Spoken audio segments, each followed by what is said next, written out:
وسارعوا إلى مغفرة من ربكم وجنة عرضها السماوات الحمدللہ رب العالمین والصلاة والسلام علی سید الانبیاء و خاتم المرسلین۔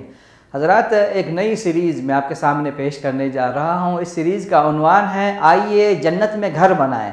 حضرات، جنت میں گھر بنائیں، ایک ایسی جگہ، ایک ایسا مقام جو اللہ تعالیٰ اپنے نیک اور صالح اور مقرب اولیاء کو دے گا، بندوں کو دے گا جن سے اللہ تعالیٰ محبت کرتا ہے۔ یہ وہ مقام ہے جو آخر میں ٹھکانہ ہوگا صالحین کا۔ جنت میں گھر بنائیں۔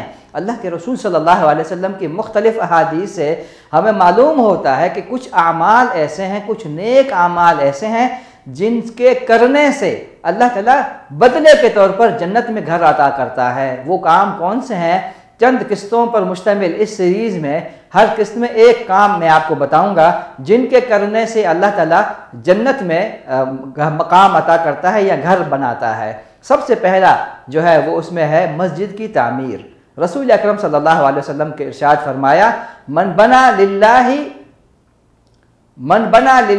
مسجدا بن اللہ لہ بیتا فی الجنہ۔ متفق علیہ حدیث ہے۔ اللہ کے رسول صلی اللہ علیہ وسلم کا ارشاد ہے، جس نے اللہ کی خاطر مسجد تعمیر کی تو اللہ تعالیٰ اس کے لیے جنت میں گھر بنائے گا۔ مسجد بنانا، اس کا بدلہ، اس کا اجر یہ ہے کہ مسجد بنانے والے کو اللہ تعالیٰ جنت میں گھر دے گا۔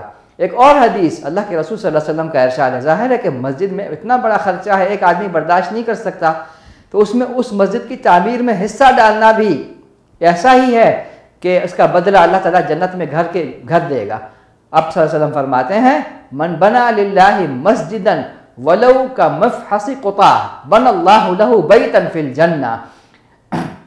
آپ صلی اللہ علیہ وسلم فرماتے ہیں، جس نے اللہ کے لیے مسجد تعمیر کی، خواہ وہ کبوتر کے گھونسلے کے برابر کیوں نہ ہو، کبوتر کے گھونسلے کے برابر کیوں نہ ہو، یعنی اتنا ہی حصہ ہو اگر مسجد کی تعمیر میں، تو اللہ تعالیٰ اس کے بدلے میں اس کام کے بدلے میں، اس کے اجر کے بدلے میں، اس کے اجر میں اللہ تعالیٰ اس کام کو کرنے والے کے لیے جنت میں گھر دے گا۔ یعنی ایسا بدلہ اللہ تعالیٰ دے گا اسے کہ جنت میں اس کے بدلے میں گھر دے گا۔ یہ جو حدیث میں نے آپ کے سامنے رکھی ہے، یہ بزار ابن حبان کی حدیث ہے، جسے علامہ البانی نے صحیح کہا ہے۔